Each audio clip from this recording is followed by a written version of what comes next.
విస్తరించి ఈ భూమి అంతా నింపవలెనని దేవుని సంకల్పము కనుక ఆ కట్టడాన్ని తారుమారు చేశాడు. ఏం చేశాడు? తారుమారు చేశాడు. ఎప్పుడైతే దేవుడు తారుమారు అన్నాడో మాట మారిపోయింది, భాష మారిపోయింది, పలుకు మారిపోయింది, ఆలోచన సరళి మారిపోయింది. ఆ నిర్మాణం అంతటితో ఆగిపోయింది. అది దేవునికి ఇష్టం లేదు. దేవునికి ఇష్టం లేదు కనుక కట్టడం ఆనాటి తలాకు ఆగిపోయి మనుషులు చెదిరిపోయి భూమి అంతా కాదండి నానా రకమైనటువంటి భాషలు, నానా రకమైనటువంటి తలంపులతో మనుషులు భూమి అంతా నింపబడ్డారు. ఒక కట్టడము కట్టబడాలంటే దేవుని సంకల్పం. రాజైనటువంటి దావీదు కూడా మహారాజు అయిన తర్వాత ఎన్నో మార్లు ప్రార్థన, ఎంతో అనుభవం, దేవుణ్ణి స్తుతించగలిగిన గొప్ప అనుభవం, సితారా చేత పట్టుకొని ఆ సితారా వాయించచ్చు దేవుని మహిమ పరచగలిగినటువంటి అనుభవం, మైమర్చి దేవుని ఆత్మతో నింపబడి నాట్యం ఆడగలిగినంత అనుభవం. 8 మంది కుమారుల్లో కడపటి వాడు చిన్నవాడైన దావీదును దేవుడు ఎన్నుకొని మహారాజును చేసి 2 మనుగుల కిరీటం తల మీద పెట్టి చేతికి రాజదండం ఇచ్చి ఇశ్రాయేలుల 12 గోత్రాల 30 లక్షల మంది జనాంగానికి మహారాజును చేసి రాజదండము చేతికిచ్చి రాజ్య పరిపాలన కొరకు ఘన ఘనతలో పొందినటువంటి దావీదు కూడా ఎంత ఉపకారం దేవుడు నాకు చేశాడు కనుక ఏమీ లేని నన్ను, గొర్రెలను కాల్చుకుంటున్నటువంటి నన్ను గొర్రెల దొడ్డిలో పిలిచి తలపాగా చుట్టుకున్న నన్ను తలపాగా తీసివేసి 2 మనుగుల కిరీటం మన తల మీద పెట్టి ఒడిసెల కాళ్ళ చేత పట్టుకొని గొర్రెలు కాయించున్న నా చేతికి రాజదండాన్ని ఇచ్చి ఎక్కడో గొర్రెలు కాచుకుంటా పచ్చిక మీద పడుకున్న నన్ను పిలిచి దంతపంచాల మీద మనుకోబెట్టి చెట్టు కింద కూర్చున్న నన్ను పిలిచి సింహాసనం మీద కూర్చోబెట్టిన ఆ దేవునికి నేనుండడానికి, నా భార్య ఉండడానికి పెద్ద పెద్ద గోపురాలు కట్టుకున్నా. మరి ఎంత ఘనఘనతలు ఇచ్చిన దేవునికి దేవాలయం ఏది? ఏమంటున్నాడు? నేను నా భార్య ఉండడానికి ఒక పురాన్ని కట్టుకున్నాను కదా, కట్టుకొని దానికి దావీదు పురము అని పేరు పెట్టుకున్నాడు. నేను ఉండడానికే పురాన్ని కట్టుకుంటే ఎంత వైభవం ఇచ్చినటువంటి దేవునికి భూమి మీద దేవాలయం ఏది? ఆ దేవునికి దేవాలయం కట్టాలి. మందసము గిబియోలో ఉన్నది కనుక దేవుని యెహోవా నిబంధన మందసమును తెచ్చి దేవాలయం కట్టి దానిలో ఉంచి నైవేద్యాలతో యాజకుల చేత యాజక ధర్మము జరిగింపవలని దావీదుకు యోచన కలిగి బంగారము, వెండి, లెబనోను, సరళ, దేవదారు మ్రాణులన్నీ సిద్ధపరిచాడంట. ఏం కట్టడానికి? దేవాలయము కట్టడానికి. శృంగారమైన దేవాలయము కట్టి దానిని బంగారముతో పొదిగి దేవునికి దేవాలయం కట్టాలని అన్ని సమకూర్చి ఒక్క మాటగా ఆ దినముందు ప్రవక్త అయినటువంటి నాతానుకు కబురు పంపాడు. నాతాను గారు వచ్చాడు. ఆయన ప్రవక్త దావీదు గారు అంటున్నాడు, నాతాను, నాకు ఒక తలంపు వచ్చింది. ఆ తలంపు నీకు చెప్పకుండా చేయటం నాకు ఇష్టం లేదు కనుక నా తలంపు నీ ముందు పెడుతున్నా విను. సైన్యములకు అధిపతి యొక్క దేవదేవుడే అనాది కాలం నుండి నేటి వరకు దేవుని నిబంధన మందసము గుడారాల్లో ఉంటుంది. ఎక్కడ ఉంటుంది? మోషే కాలంలో వేయబడిన గుడారం అది. దానికి ప్రత్యక్ష గుడారం అని పేరు. మందసములాగు గుడారంలో ఉంటుంది కదా. నేటికి దాన్ని పునాది తీసి దేవాలయములు కట్టి ఆ మందసము ఆ దేవాలయములు పెట్టిన వారి లేరు. ఆ వాక్యం కలుగు అనుకుంటున్నా. దేవునికి దేవాలయం కట్టడానికి బంగారాన్ని, వెండిని, దేవదారు, సరళ, మ్రాణులన్నీ సిద్ధపరిచారు.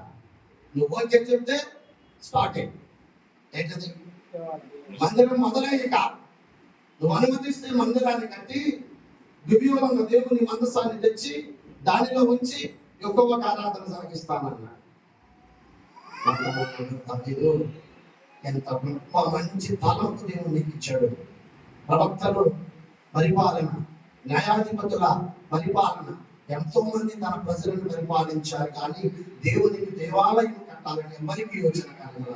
నీకు మంచి మనసు ఇచ్చాడు దేవుడు. బంగారంతో భూమి మీద దేవునికి దేవాలయం కట్టాలని ఎంతో ఆశపడుతున్నావు కనుక నీ ఆలోచన చాలా మంచిది. నీ ఇచ్చ చొప్పునే ఆ కార్యాన్ని జరిగించమని చెప్పి నాతాను దావీదుని ఇంకా బలపరిచి ఇంటికెళ్ళి నాతాను అన్నపానాలు పుచ్చుకొని పడుకున్నాడు. ఆ రాత్రి దేవుని స్వరం ప్రవక్త అయినటువంటి నాతాను ఎంతకు వచ్చింది. నాతాను ఎక్కడికి వెళ్ళి వచ్చావని, నేనయ్యా అంతఃపురం ఉన్నటువంటి రాజు అయిన దావీదు గారు కబురు పంపితే వెళ్ళా. ఏమిటంట అన్నాడు. దావీదే దేవాలయం కడతాడంట. ఏం కడతాడంట? దేవాలయం కడతాడంట. దేవాలయం ఏంటయ్యా? బంగారంతో వెండితో దేవదారు సరళ రాణులతో నీకు శృంగారమైన దేవాలయమును కడతాడంట. దావీదు దేవుడు అంటున్నాడు, దేవాలయమా నా తను ఎవరికి అన్నాడు. ఎవరికి ఏందయ్యా? నీకే. ఎవరికి? నీకే. నాకు మరి నాకు దేవాలయం కట్టాలొచ్చినప్పుడు మరి నా మాట తీసుకోవాలిగా. కట్టేది ఎవరికి? నాకే కనుక నా అనుమతి పొందవలని దావీదు ఎరుగడా? దావీదుకు చెప్పవలసిన బాధ్యత నీకు లేదా? దేవాలయము కట్టడానికి దావీదు ఎవరు? కట్టమని చెప్పడానికి నీవెవరు? భూమి మీద పునాది తీసి దావీదు దేవాలయం కడితే ఆ దేవాలయంలో నేను దిగి రావుతా, ఆ వచ్చే మనస్సే నాకు లేదు. కనుక దావీదు స్వహస్తాలతో పునాది తీసి రాయి వేసి దేవాలయము కట్టడానికి నాకు ఇష్టం లేదని చెప్పవా? బంగారం వద్దు, మాట్లాడింది వీరందరూ. బంగారం వద్దు, వెండొద్దు, లెబానోను సరళ దేవదారు రాణులతో నాకు దేవాలయం కట్టమని దావీదును నేనేమన్నా అడిగి తినా? ఒకవేళ చెప్పినామని నీకేమన్నా చెప్పాను. నాకు దేవాలయం కట్ట తలంచినప్పుడు నాకిని చెప్పని దేవాలయం కట్టబడాలి. దావీదు హస్తములతో నా ఇష్టానుసారమైన మనసు కలిగినప్పటికీ కూడా సితార చేత పట్టుకొని నైపుణ్యంగా వాయించి నన్ను కనపరుచుతున్నప్పటికీ కూడా గొర్రెలు కాల్చుకున్న స్థితిలో నుండి దావీదును ఎన్నిక చేసి మహారాజును చేసినప్పటికీ కూడా దావీదు హస్తాలతో దేవాలయం కట్టించుకోవడం నాకు ఎంత మాత్రం ఇష్టమో ఆపేయమని చెప్పు. ఆ బంగారం తీసేయమని చెప్పు. దావీదుకు ఒక కొడుకు పుడతాడని చెప్పు. అప్పుడు కొట్టాలని ఇంకా ఒక కొడుకు పుడతాడని చెప్పు. అతనికి సొలొమోను పేరు పెట్టమని చెప్పు. ఆ పుట్టిన సొలొమోను చేత నేను యెరూషలేము పట్టణంలో ఏర్పరచబడిన స్థలంలో శృంగారమైన దేవాలయము బంగారంతో కట్టించుకుంటాను. అది నా తలంపు. దావీదు చెప్పయ్య బాబు, బంగారం ఉంది, వెండి ఉంది, ధనం ఉంది, సైన్యం ఉంది, రాజ్యాధికారం ఉంది, రాజకీయ ఉంది, చేయగలిగినటువంటి స్థితి స్తోమత కలిగి ఉండి కూడా దావీదు ఏం చేయలేకపోయాడు? దేవుని నామాన పునాది వేయలేకపోయాడు, కట్టలేకపోయాడు. ఎవరిష్టం అనేది కనుక పునాది వేయబడటమైన, గృహం నిర్మించబడటమైన ఎవరి చిత్తం? స్థితిని మార్చిన స్తుతులతో నా హృదయము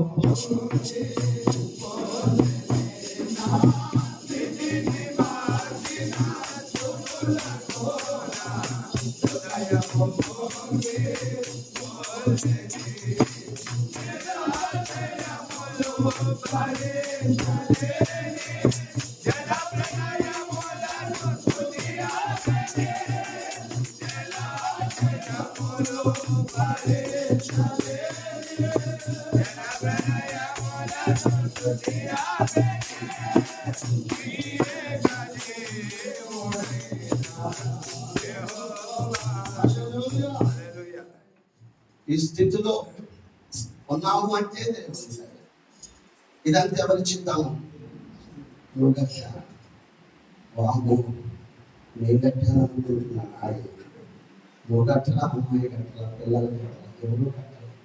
ఎవరి పత్రికలు అంటాడు, ఒక నీళ్ళు ఎవరి చేతైనా కట్టబడును కానీ కట్టిన వాడు దేవుడు. ఎవరంట? కట్టిన వాడు. ఇది నాది అనుకోవడానికి లేదు, నా ధనము, నా బలము, నా సొంత ఆలోచన అనుకోవడానికి లేదు.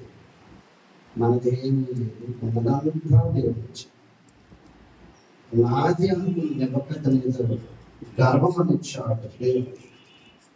మనది అనుకోవడానికి మంచి దేవుడి గొప్ప చేత దేవుడు అన్యులను ప్రేమించి బిడ్డలను ప్రేమించి సామెతల్లో సొలొమోను అంటున్నాడు, గృహమును ఇతరులు ఇచ్చు స్వాస్థ్యం అంటే దేవుడిచ్చే గొప్ప స్వాస్థ్యం, స్థిరాస్తి, దేవుని దయా సంకల్పం. ఆయన చిత్తము ఏంటంటే ఈ స్థలం వారు మనము నిలబడాలి.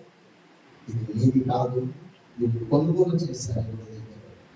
అది ఎవరు చిత్తమైనది? దేవుడి చిత్తమైనది. దేవుడి ఒక చిన్న మాట చదువుకున్న 10 నిమిషాలు ఎప్పిసారా తీసుకున్నాం. ద్వితీయోపదేశ కాండము 22వ అధ్యాయము 8వ వచనం. క్రొత్త ఇల్లు కట్టించినప్పుడు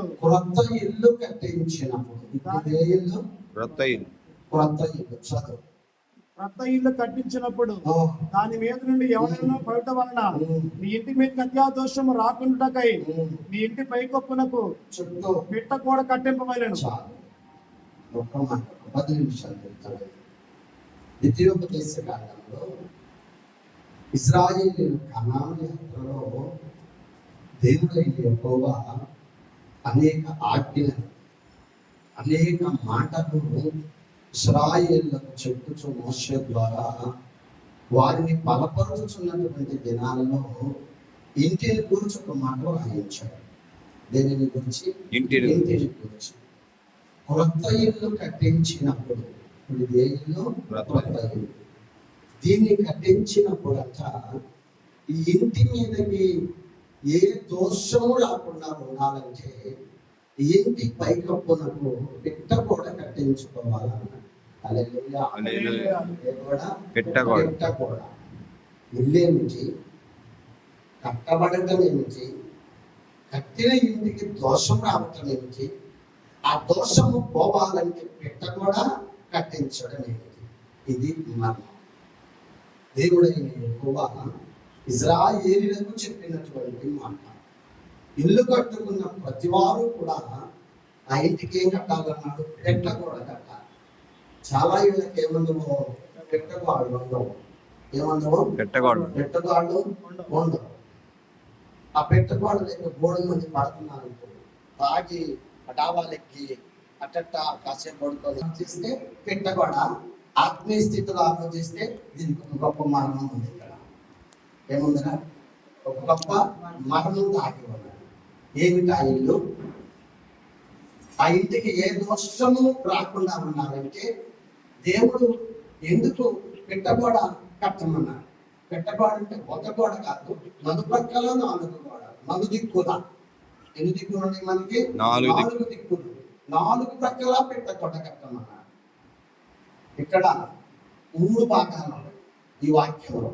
ఎన్ని భాగాలు? 3 భాగాలు. 1 ఇల్లు, 2 క్రొత్త ఇల్లు, 3 పెట్టగోడ. ఇల్లు ఏమిటి? క్రొత్త ఇల్లు ఏమిటి? దానికి పెట్టగోడ కట్టడం ఏమిటి? కడితే ఆ ఇంటికి దోషం ఉండదంట. ఏముండదు? ఏ దోషము ఉండదు ఇక ఆ ఇంటికి. ఇక ఆ ఇల్లు దీవించబడింది. దేవుని బిడ్డ, ఆ ఇల్లు ఎవరు?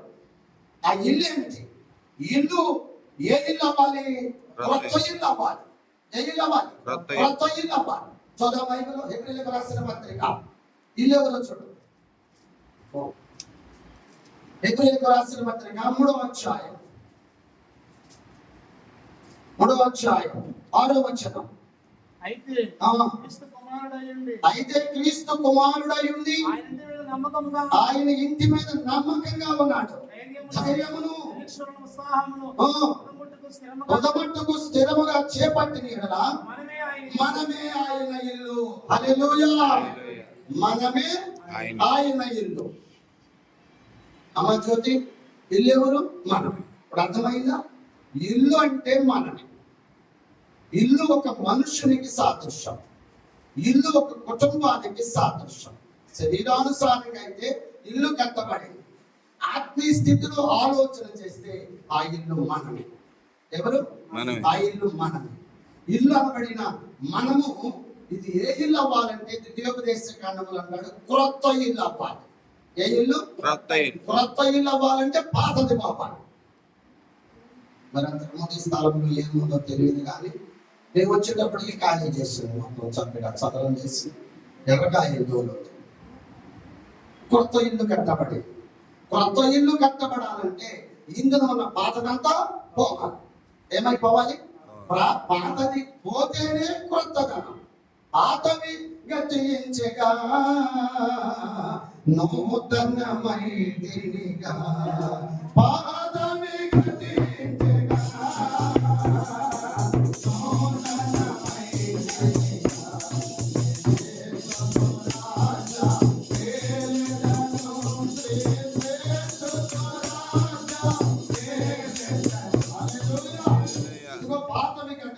సమస్తమును క్రొత్తవాయెను.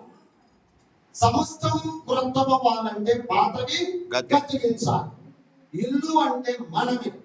ఇల్లు అనబడిన మనము క్రొత్త ఇల్లుగా మార్చబడాలి. ఇల్లు క్రొత్త ఇల్లుగా మార్చబడాలంటే పాతవి గతించాలి. ఇగో పాతవి గతించెను, సమస్తమును క్రొత్తవాయెను. నికోదేము ప్రభు దగ్గరికి వచ్చి అడిగాడు, రాజ్యమునకు వారసుని కావాలంటే ఏమి చేయాలంటే ఒకడు క్రొత్తగా జన్మించాలి. ఏ ధనం రావాలి? క్రొత్త ధనం రావాలి. క్రొత్త ధనము రావాలి. క్రొత్త ధనము రావాలంటే పాతవి గ్రహించాలి. ఎలా? ఈ ఇల్లు క్రొత్త ఇల్లు ఎలాగైంది చెప్పండి. కొత్త ధనం అంటే ఏం కావాలి? మనలో ఉన్న పాత స్థితి అంతా పోతే కొత్త. ఎఫెసీయులకు రాసిన పత్రిక పరిశుద్ధ గ్రంథం నుండి, ఎఫెసీయులకు రాసిన పత్రిక 5వ అధ్యాయము 8వ వచనం. మీరు పూర్వమందు చీకటై ఉంటే ఇప్పుడైతే హల్లెలూయా, ఇప్పుడైతే ప్రభునందు మీరు వెలుగై ఉన్నారు. పూర్వమైతే చీకటై ఉన్నారు. అది పాత స్థితి, అది పాత ఇల్లు, పాత స్వభావం, పాత నడవడి, పాత నైజం, పాత బ్రతుకని అపోస్తలుడు పౌలు అంటున్నాడు. పూర్వమందు మీరు ఆయనతో కూడా కలుపుకున్నాడు. ఆయన కూడా ఏమై ఉన్నాడు? పూర్వమందు చీకటయ్యే ఉన్నాడు. క్రీస్తు బిడ్డలందరినీ బాధ పెట్టినటువంటి అనుభవం ఆయనే సాక్ష్యం ఇచ్చాడు. అయ్యా హింసకుడను, దోషకుడను, లోకంలో పాపులంటూ ఉన్నారంటే ఆ పాపులందరికంటే ప్రథమ పాపిని నేనే అన్నాడు. తాను స్థితిని తాను ఒప్పుకొని ప్రభు పాదాల మీద పడినటువంటి స్థితి పౌలు, సౌలు స్థితిని పౌలు గారు జ్ఞాపకం చేసుకుని పశ్చాత్తాపడినటువంటి స్థితి. పూర్వమందు మనము చీకటై ఉన్నాం. ఏమన్నాం? పూర్వమందు మనము చీకటై ఉన్నాం. ఇప్పుడైతే ప్రభువునందు వెలుగై ఉన్నాం. పేతురు రాసిన పత్రిక, మొదటి పేతురు పత్రిక 2వ అధ్యాయం 9వ వచనం. అయితే చీకటిలో నుండి దేనిలో నుండి రావాలి బయటికి? ఇల్లు క్రొత్త ఇల్లు అవ్వాలంటే, ఇల్లు అంటే మనమే, మనము క్రొత్తదనముగా మార్చబడాలంటే, అయితే చీకటిలో నుండి ఆశ్చర్యకరమైన వెలుగులోకి మనము నడిపించబడాలి. చీకటి నుండి వెలుగులోనికి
అయితే చీకటిలో నుండి ఆశ్చర్యకరమైన వెలుగులో ఎవరు నడిపించబడ్డారు? ఇల్లుగా ఉన్నవారు, నూతన ఇల్లుగా ఎవరు మార్చబడ్డారు? మార్చబడినందున వారికి కలిగిన మేలేమి? బైబిల్ గ్రంథంలో దేవుని ఎండవేళ మధ్యాహ్న కాలం ముందు యాకోబు బావి దగ్గర కూర్చున్నాడు యేసయ్య. ఏ బావి దగ్గర? యాకోబు బావి దగ్గర కూర్చున్నాడు. ఒక ఆమె కొండ చక్కని పెట్టుకొని ఆ బావి దగ్గర కూర్చున్నాడు. ఆమె సమరయస్సై సుఖాలను గ్రామములకు చెందినటువంటి ఆమె. అక్కడున్న ప్రజలందరూ కూడా సమరయులు, అంటే సంకర జాతికి చెందిన. ఆమె నీళ్లు చేదుకుంది. ప్రభు అడిగాడు, అన్న నాకు దాహం అవుతున్నది, బాగుంటుంది, కొంచెం నీళ్ళు తెప్పమన్నా. ఆమె ఆయన వైపు చూసి, అయ్యా దాహమునకు నీళ్ళు ఇవ్వమని నన్ను అడుగుతున్నావు, నేనెవరో నీకు తెలుసా? నీ వస్త్రధారణను బట్టి నీవు యూదుడు అని నేను ఎరుగుతున్నాను. దీన్ని బట్టి యూదుడు అని నేను ఎరుగుతున్నాను. నేను నీకు నీళ్లు పోసే అర్హత నాకు లేదు. నేను సమరయస్స, నేను నీకు నీళ్లు పోయలేను.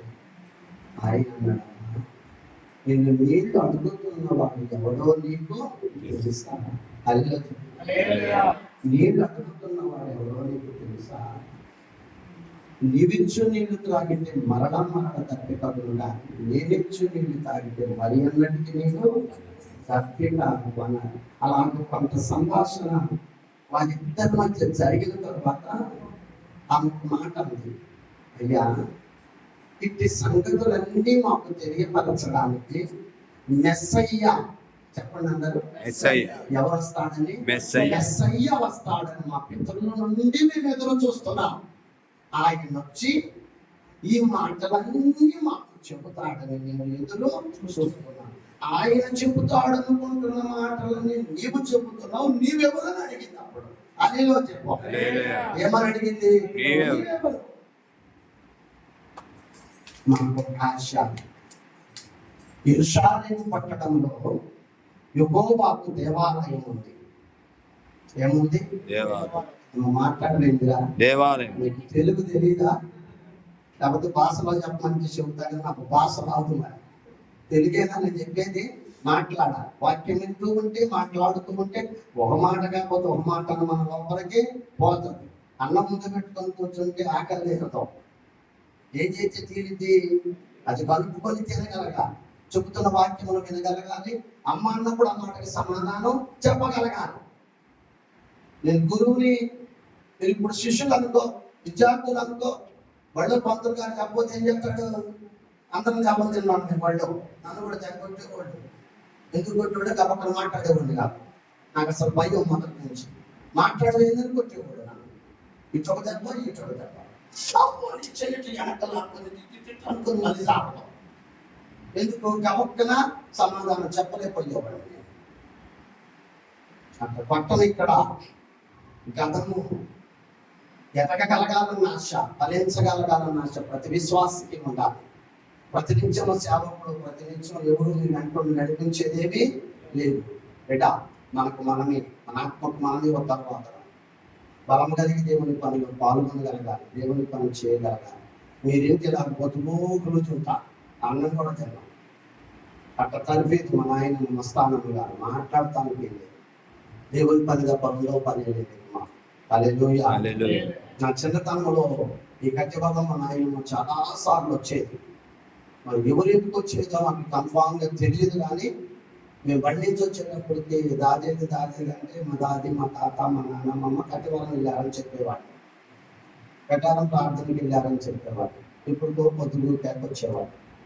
ఒకరోజు సాయంత్రం పూట వచ్చి నైట్ కట్టారంలోనే ఉండి తెల్లారి ఇంటికి వచ్చేవాడు పొద్దున్నే.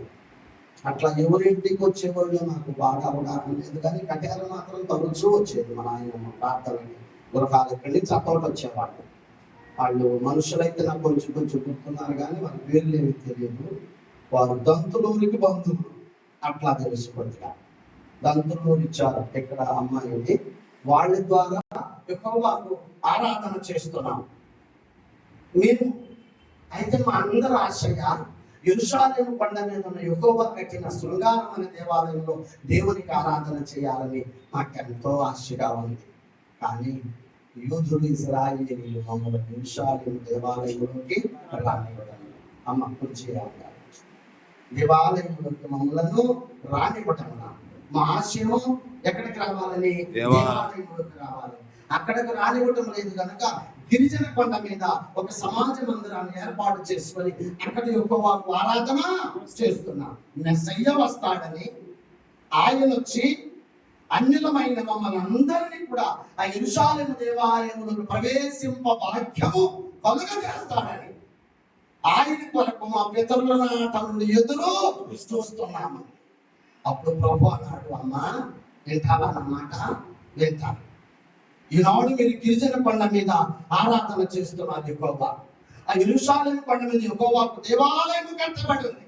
మీ ఆశ దానిలోకి వెళ్ళాలని, కానీ వారు ఎవరు మిమ్మల్ని అక్కడికి రానివ్వరు కనుక యెరూషలేము కొండకును గిరిజన కొండకును మధ్య ఉన్నటువంటి కలవరి కొండపై, కలవరి కొండపై, ఆ గొల్గొతా పర్వతంపై కపాలము అనబడిన ఆ స్థలములో మీరందరి కొరకు నేను సిలువ వేయబడతాను. సిలువ వేయబడతా. ఇద్దరు దొంగల నడుమ భూమికి ఆకాశానికి మధ్య 3 రేకుల మీద మీ అందరి కొరకు సిలువ నేను వేయబడతా. ఇది యూదులకు, ఇది అన్యులకు. మీ అందరికి దేవాలయ ప్రవేశము కల్పించడానికే పరలోక మహిమనంతా విడి భూలోకానికి దిగవచ్చా. ఈ దీవెనంతా నీకు ఇస్తాను కానీ ఈ భర్తను తీసుకురాపో అన్నాడు. ఏమన్నాడు? నేను చిన్నుని తాగితే దబ్బిగా నేను నీ భర్తను తీసుకురాపో. నాకు పెళ్లి కాలేదా? నీకు 5 భర్తలు అన్నాడు. నువ్వు ఆరాధించుచున్న వారు నీకు భర్త ఉన్నారని నీవు ఎరగవా? 5 దేవతలకు నువ్వు ఆరాధన చేస్తున్నావు కనుక 5 నీకు భర్తలే. ఇప్పుడు మనం క్రీస్తుకు ఆరాధన చేస్తున్నాం, ఆయనే మనకు భర్త.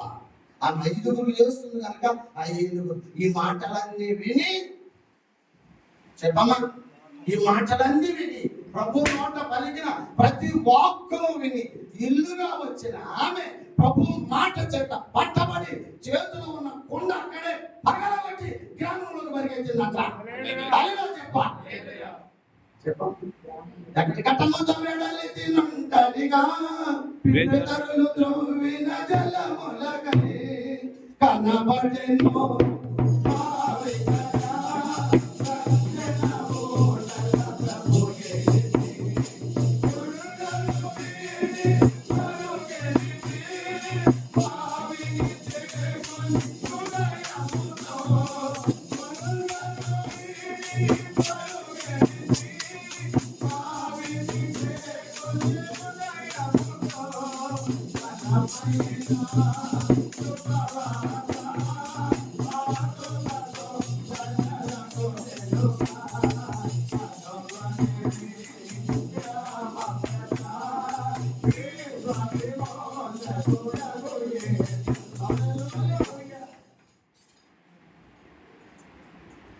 వచ్చింది.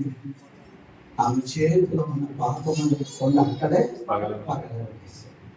పగలగొట్టి సుఖారును గ్రామంలోకి వెళ్ళి గ్రామమంతా తిరిగి గ్రామ ప్రజలందరినీ పోగు చేసుకొని ఎవరినచ్చ యాకోబు బావి కాడ యేసయ్యను చూశానమ్మా, ఎండవేళ ఎంతో అలసి ఒంటరిగా ఉన్నానమ్మా. యాకోబు బావి కాడ యేసయ్యను చూశానమ్మా, ఎండవేళ ఎంతో అలసి ఒంటరిగా ఉన్నానమ్మా.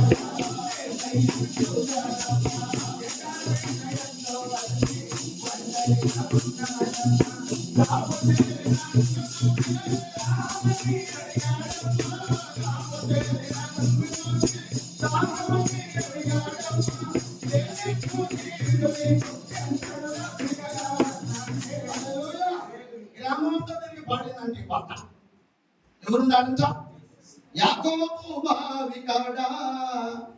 మనం ఎదురు చూస్తున్నాం, యేసయ్య ఉన్నాడు అక్కడ. నా గుట్టు చెప్పిన వాడు నీ గుట్టు చెబుతాడమ్మా. ఏ తట్టు చూస్తున్నావో లో గుట్టు కాస్తున్నావో.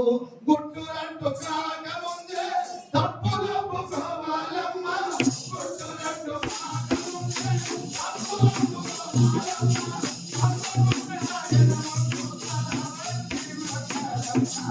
తప్పకుండా ఆయన ముందు తల వంచి మొక్కాల. నా గుట్ట అంతా చెప్పి కూడా అక్కడ మీరు కూడా వస్తే మీ గుట్ట అంతా చెప్పి మన స్థితిని అంతా ఉంచగలిగిన వాడు అక్కడ కూర్చొని అన్నాడు. రమ్మని చెప్పి మార్పు నొందిన, మారు మనసు నొందిన, చీకటిలో నుండి బయటపడినటువంటి ఆ సమయశ్రీ గ్రామ ప్రజలందరినీ ప్రభు చెంతకు చేర్చిందంట. అదిలో చెప్పు పూర్వమందు చీకటి ఉన్న ఆమె ప్రభు మాట విన్నాక దేనిలోకి వచ్చింది? వెలుగులోకి వచ్చింది. ఇప్పుడు ఏ ఇల్లు అయింది? ఆమె క్రొత్త ఇల్లు. అదిలో చెప్పాలి. ఏ ఇల్లు అయింది? పాత జీవితం పోయింది. ఆ కొండ అక్కడే పక్కన పట్టింది. ఇక పాపకుండా, విషపకుండా, రోతకుండా, మట్టికుండా, మానకుండా ఎన్ని అర్థాలు ఉన్నాయో కొండకు బైబిల్ 7 రకాల కొండలు ఉన్నాయి. పగలగొట్టిన కొండ ఇది. ఎలీషా గారి దగ్గర విషపు కొండ ఉంది. దావీదు గారి దగ్గర ఓటి కొండ ఉంది. యెషయా గ్రంథంలో మట్టి కలిగిన కొండ ఉంది. అక్కడే మానని కొండ ఉంది. జ్యోతి. ఈ కొండ పేరు చెప్పు. అక్కడ కొండ పేరు చెప్ప. మానని కొండ. ఎన్ని చెప్పినా మానదిగా. ఇప్పుడు ఆ వాక్యం వేడన్నాను చెప్పకూడదు. ఇది అక్షరాలు శీర్షిలో చెప్పుకోవాలి. ఎన్ని చెప్పినా మానది కాకుండా దానికి ఏ పేరు పెట్టాడు దేవుడు? మానని కొండ. అమ్మాయి గంటతనం చేయబాక అమ్మాయి భక్తి పట్టుకోబడతాను మానంతో. ఎందుకని వచ్చిన మాట్లాడుతున్నాను బూతులు అక్కడ మాట్లాడవచ్చు. అమ్మాయి ప్రార్థన బాగున్నావు అవి మానుకోమేమిటే అంట. కానీ మానదు. కానీ ఏ కొండ అది? మా ఏమనుకోమాకున్నాము బైబుల్లో ఉన్నది ఏ కొండ? మానని కొండ. అట్ట బైబుల్లో 7 రకాల కొండలు ఉన్నాయి. ఆ కొండల్లో పెద్ద కొండ, గట్టి కొండ, చెప్పుకోదగిన కొండ, పగలగొట్టబడిన కొండ. అదే సమరశ్రీ కలిగి ఉన్న పాపపు కొండ. కొండ పగిలింది, ఆమె బ్రతుకు మారింది. ఇప్పుడు ఏ ఇల్లు అయింది? ఆమె ఇప్పుడు ఇదే ఇల్లు.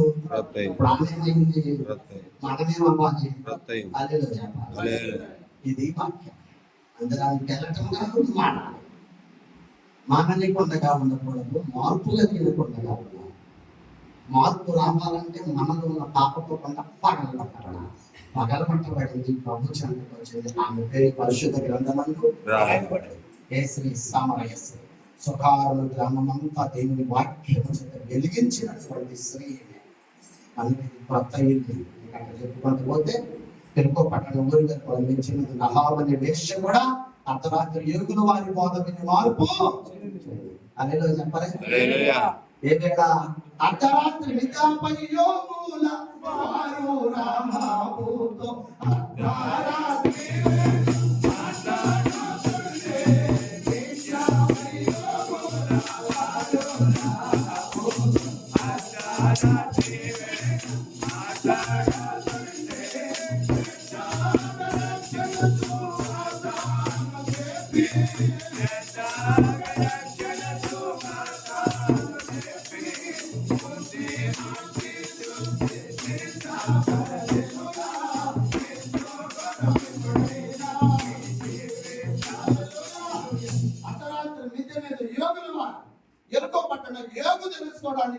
యోగుల వారు అర్ధరాత్రి మిద్దె ఎక్కితే ఆ మిద్దె తలుపు కొడితే ఒక స్త్రీ, చక్కని అందం కలిగిన స్త్రీ తలుపు తెచ్చింది. ఆమె పేరు రాహాబు. వేశ్యావృత్తిలో ఉంది ఆ తల్లి. ఆ రాత్రి యోగుల వారిని దాచిపెట్టింది. సైనికులు వచ్చి వెళ్ళిన తరువాత దాచిపెట్టిన వారిని క్రిందకు దింపింది. వారిని చూచింది. అయ్యలారా, మీరు ఇశ్రాయేలీయులని నేను ఎరుగుదును. ఐగుప్తు దేశంలో మీ దేవుడు చూపించిన 10 సూచక్రియలు నేను ఎరుగుదును. ఎర్ర సముద్రమును ఇరుపాయలు చేసి ఆరిన నేలను మిమ్మల్ని నడిపించాడని నేను ఎరుగుదును. అమ్మో, ఆనందమంట. నేను పాపములో ఉన్నా, పాప స్థితిని నేను కలిగి ఉన్నా, పాప నైంచములో నేను ఉన్నా. మీ దేవుడని యెహోవా చేసిన గొప్ప కార్యములు వినినప్పుడే మా గుండెలు అదిరిపోయింది. ఏమైపోయింది? మా గుండెలు అదిరిపోయింది. మీ దేవుడు వంటి దేవుడి లేడు.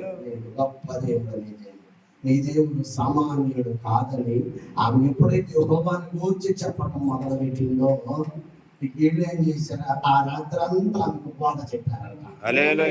ఏం చేయకుండా పాపము 3 అనుభవాలు. పాపమును చూచి యోషేపు పారిపోయి. పొతోఫర్ భార్య గదిలో ఉన్నప్పుడు యోసేపు ఏదో పని మీద ఆ గదిలోకి వెళ్ళినప్పుడు ఆమెతో పాపం చేయమని ఆయన భుజం మీద చేయవేస్తే యోసేపు గారంట అమ్మా ఏమన్నాడు, అమ్మా ఇల్లంతటి మీద పొతోఫర్ నాకు అధికారం ఇచ్చాడు కానీ నీ మీద నాకు అధికారం ఇవ్వలేదు.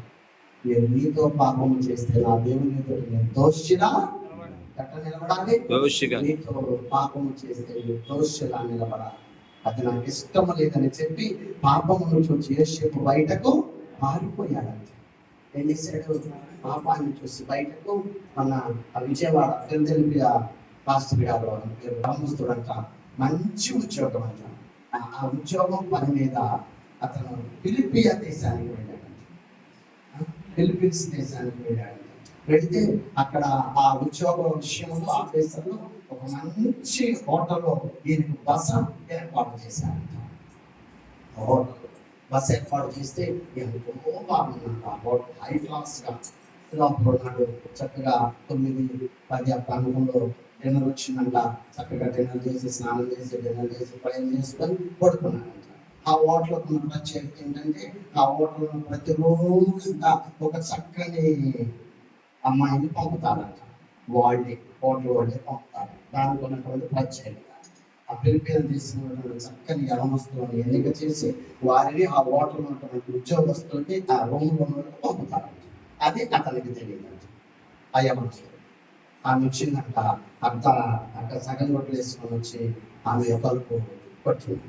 ఆయన వాక్యంలో చెప్పాడు, ఇట్లా ప్రభావితంగా చెప్పాడు. మన ఫోన్లో ఆ తలుపు కొడితే ఆయన తలుపు తీశాడంట.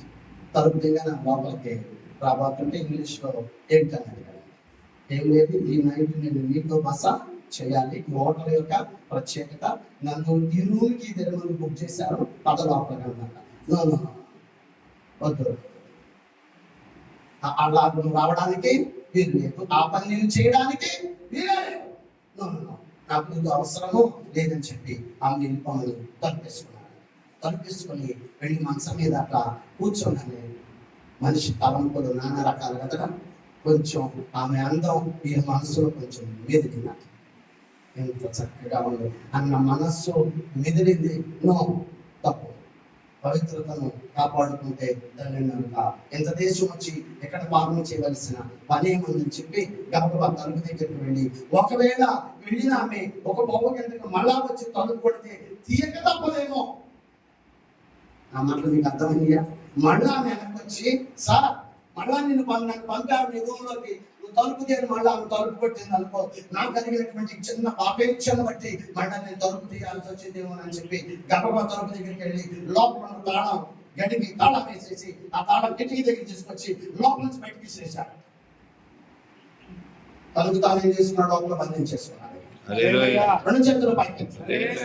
ఎందుకని ఈ ధరణిలో పాపమునకు దాసుడని కాకూడదని ఆయన ఎంతో చక్కగా ఇంకా చాలా ఇంగ్లీష్లో తెలుగులో బాగా చెప్పాడు. ఆయన నాకు ఆ ఇంగ్లీష్ రాదు కనుక మీకు చెప్పలేకపోతున్నా. ఎంత చక్కగా చెప్పాడు. ఆరాధన వేల మంది ఉన్నారు జనం.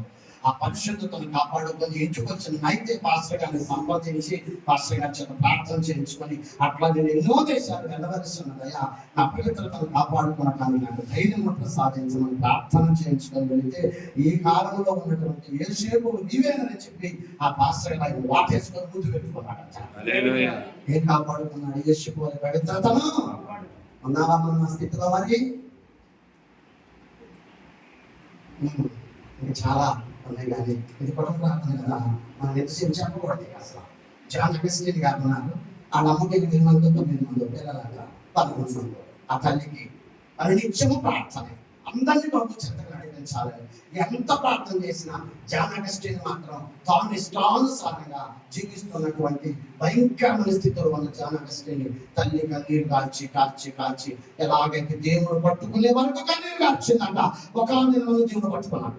జాన్ అగస్టిన్ గారు పట్టుకున్నాడు. వారు మనసు పొందాడు, రక్షణ పొందాడు, బాప్తిస్మలో నడిపించబడ్డాడు. అలాంటి దేవుని సువార్తను ప్రకటించు అనేక సందర్భాల్లో తన తల్లిని గురించి ఘనంగా నా తల్లి కాచినటువంటి కన్నీటి ధారలతో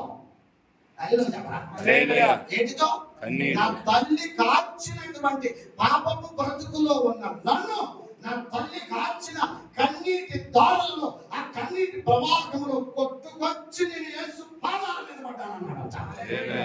ఏం కొట్టుకొచ్చాడంట?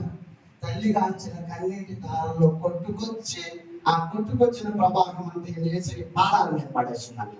అలా పడి ఈనాడు ప్రభు దాసుడని దేవుని సువార్తను ప్రకటించుచున్నానని ఒక గొప్ప ఆడిటోరియంలో 5,000 మంది కూర్చొని ఉన్నారంట.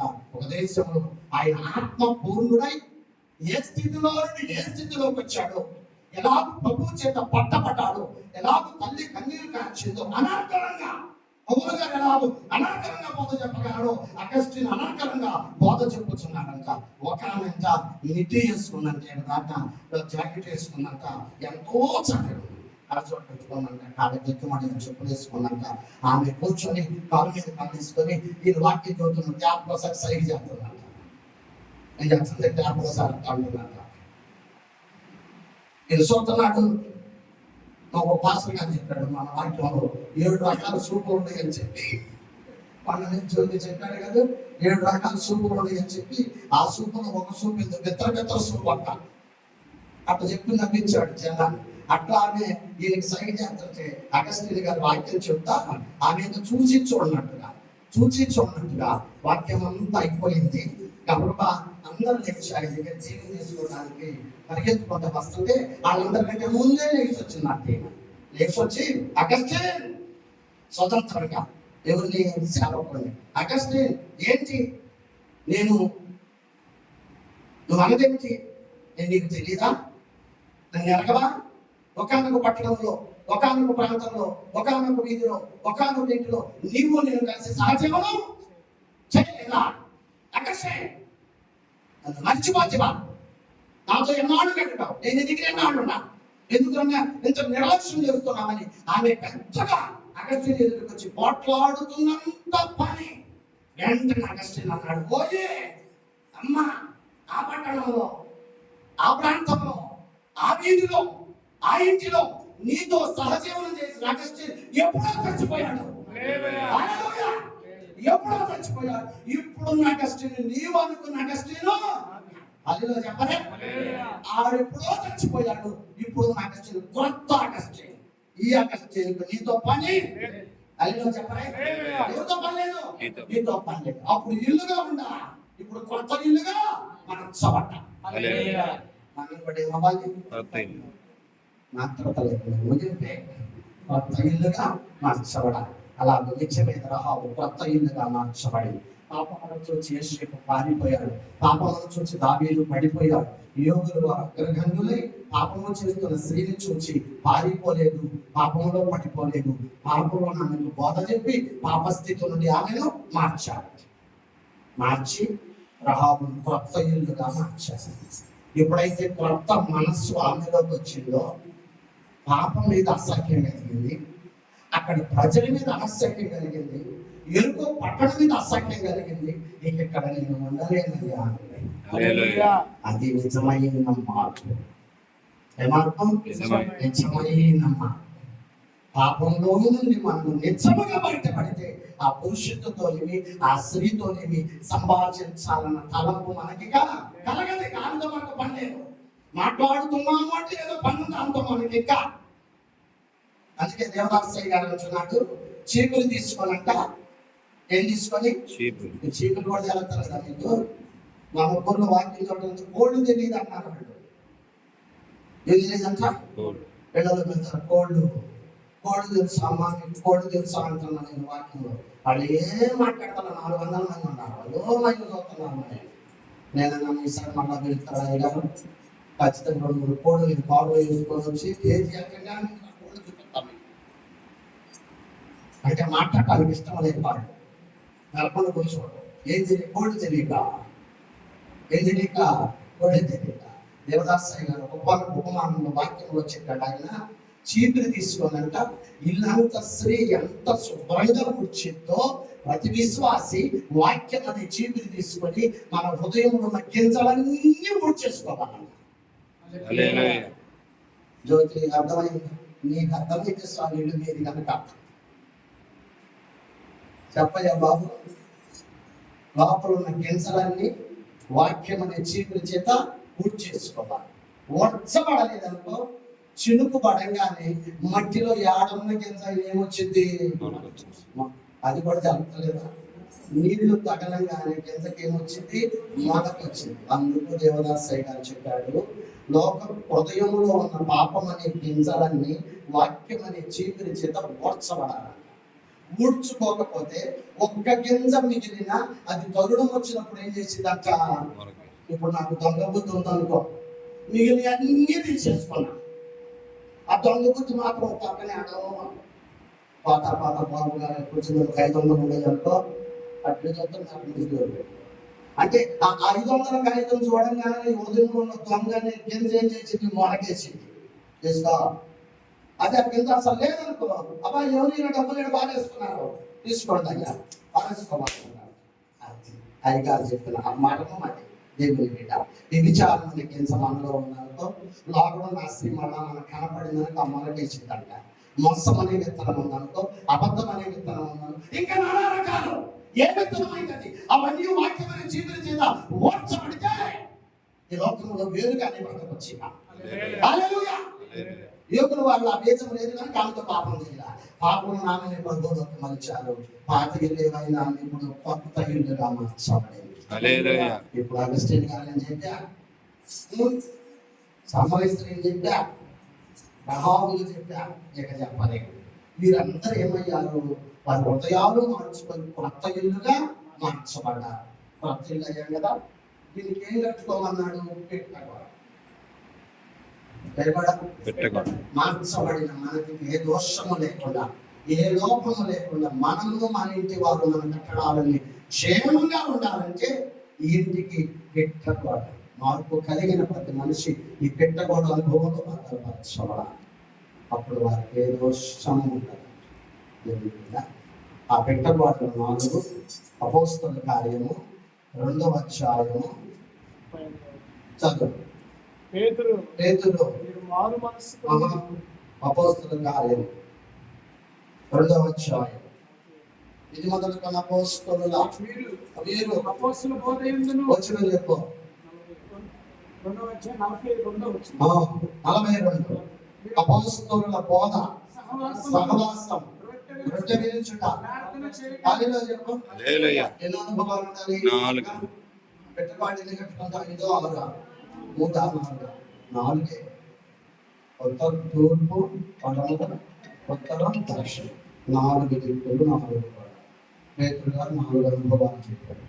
మారు మనసు పొందిన నీవు, కొత్త ఇల్లుగా మార్చబడిన నీవు, ఈ 4 పిట్టబాడల మధ్య భద్రపరచబడాలి. ఇటు అనుభవాలు నీకు కలిగి ఉండాలి. ఉంటే ఆ ఇంటికి ఏ దోషము రాదు. ఒకటి అపోస్తలుల బోధ, అంటే దైవ సేవకుని బోధలో ఎదగాలి. 2 సహవాసం, ఇంట్లో కూర్చొని టీవీలో వాక్యం వింటా ఆదివారం పలువురు మన సంగతి పొందుకోవటం కాదు. చాలా మంది ఇప్పుడు అట్ట తయారయ్యారని చెప్పుకుంటున్నారు. మాకైతే తెలియదు అట్ట మన బ్యాచ్ మొత్తం వచ్చేస్తారు అట్ట చెప్పుకుంటున్నారు చాలా మంది. ఇంట్లో మంచిగా కూడా ఆ వాక్యం పెట్టుకొని ఆ వాక్యం కసేపిని అన్న వండుకొని తిని ఇక నుంచి సినిమాలు శిఖాలు పొందాన్ని చూసుకుంటా కోల్పోతాం. ఆరాధనకు రాకుండా సహవాసాన్ని కోల్పోతున్నారు అనేకులు.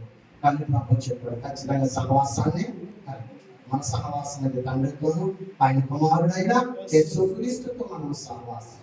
భక్తులైన అనుభవాలు మనం కొత్తగా సేవకుడు కొత్తగా మాస్టర్ అయ్యి సంఘానికి అలవరించింది ఏమీ లేదు.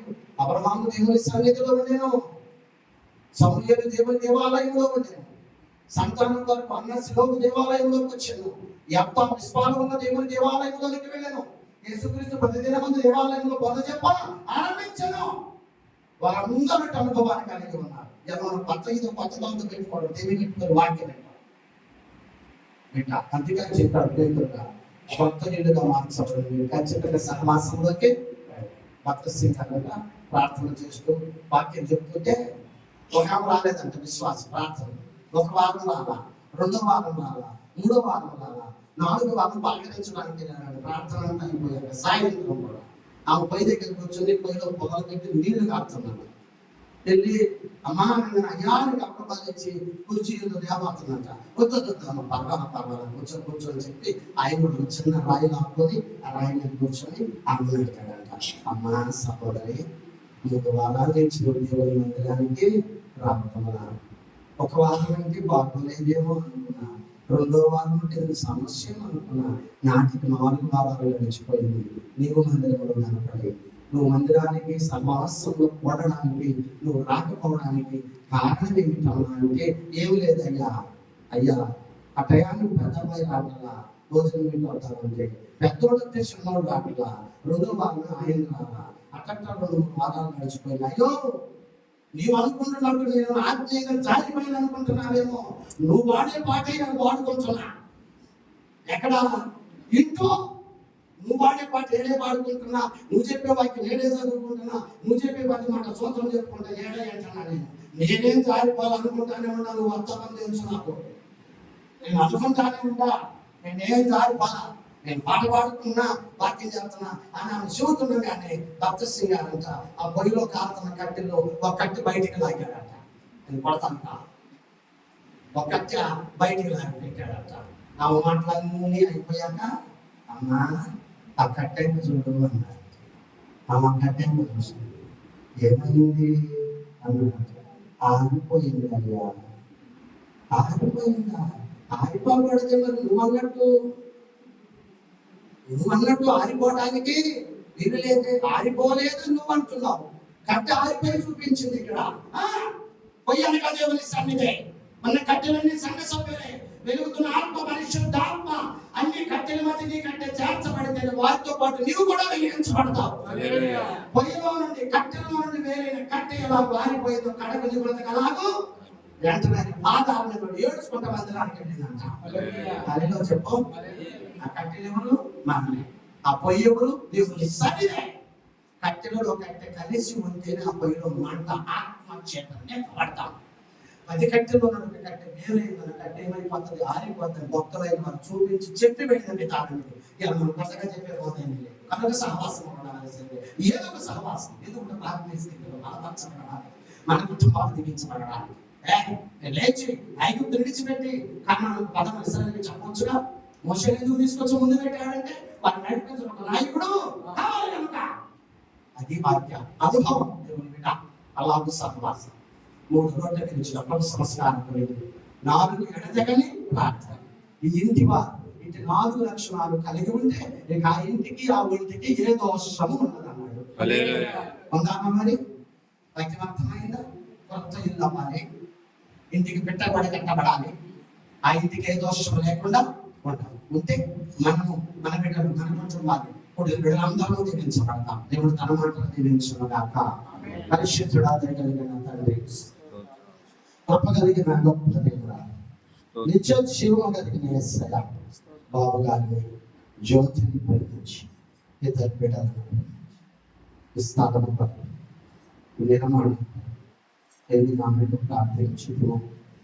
నీ మాట చొప్పున, నీచ చొప్పున మీరిచ్చి మీరే సమకూర్చి ఈ నిర్మాణం జరిగించున్న విధానాన్ని బట్టి వ్యాపారాన్ని దీవించాలి, బిడ్డలను దీవించి ఆశీర్వదించాలి. ఇప్పుడు వచ్చిన బిడ్డలందరినీ దీవించాలి. నా మాటలుగా నేనేమైనా మాట్లాడుకుంటే దయపడిన స్థాపకమైన మాటలలో లోపము నా మాటలుగా నేను మాట్లాడుకుంటే అందించి బిడ్డలందరినీ దీవించాలి. ఎస్ఐ నామమున అడుగుచున్నాను తండ్రి. హల్లెలూయా.